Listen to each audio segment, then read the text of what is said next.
Je suis Christine Blacher et je suis directrice de la Fondation Blacher. Nous sommes là aujourd'hui pour découvrir la Fondation et sa nouvelle exposition Bandiagara. Cette fondation se compose de 3 grandes activités. La première activité est l'activité muséale et donc nous offrons 2 expositions par an dans 3 grandes salles d'exposition. Il y a ensuite une activité boutique de la Fondation qui est une boutique de retour de voyage. Et enfin, un lieu dédié aux résidences d'artistes et également à une école d'art rural qui ouvrira ses portes le 1er juin 2024. Alors ici, nous entrons dans la première salle de l'exposition qui va présenter un certain nombre d'artistes donc des premières années de la collection. À mes côtés, Soké Edor, qui est un artiste togolais. On va retrouver un des plus grands formats qu'il ait fait sur un naufrage. Donc il faut savoir lire. Il y a beaucoup d'inscriptions sur les tableaux. C'est un tableau composé lui-même de 9 tableaux avec effectivement des barques, des embarcations, des gens qui se noient, beaucoup d'écrits. Et beaucoup de mouvements et toujours à ce moment-là pour dénoncer quand même déjà les naufragés historiques de l'Afrique.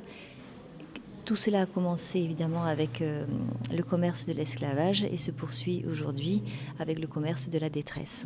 Nous passons à une très belle œuvre qui est celle de l'éléphant d'Andréis Botha. Et à côté de lui, une tête d'homme posée. Il y a dans cette œuvre une harmonie idéalisée on va dire, de la cohabitation de l'homme avec l'éléphant, qui malheureusement en Afrique s'est trop souvent soldée par un massacre. Donc c'est une œuvre très forte sur un monde un peu idéalisé de ce que ça aurait pu être et ce que ce n'a jamais été en fait.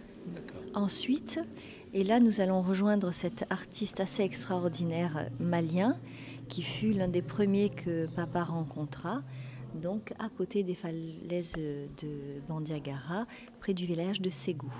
C'est donc un artiste qui se balade, récupère des morceaux de bois et les sublime.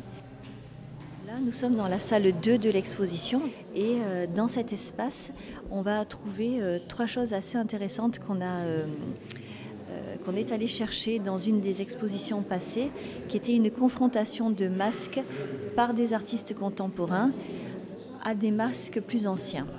Alors, la salle 3 est une salle baignée de lumière naturelle que nous avons consacrée à Freddy Tsimba, qui est un artiste kinois, c'est-à-dire du Congo-Kinshasa. Donc c'est un artiste de la guerre, c'est un artiste aussi issu de l'histoire de ce pays qui est extrêmement violente, très génocidaire. Et donc on va dire sans doute l'œuvre la plus forte, ce sont ces silhouettes effacées qui sont des femmes enceintes composées de balles récupérées sur des champs de bataille. Comment souhaitez-vous que les activités de cette fondation évoluent ? Alors moi, ici, je rêve d'un lieu encore plus global. C'est pour ça que nous ouvrons cette école d'art rural très bientôt.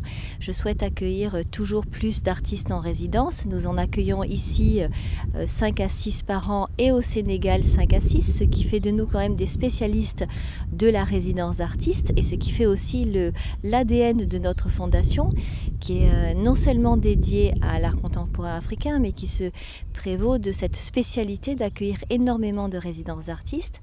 Et j'aimerais aussi que lorsqu'on a un moment ici dans le parc régional du Luberon, on s'arrête visiter la fondation parce que c'est à la fois assez petit pour être ludique et en même temps extrêmement touchant.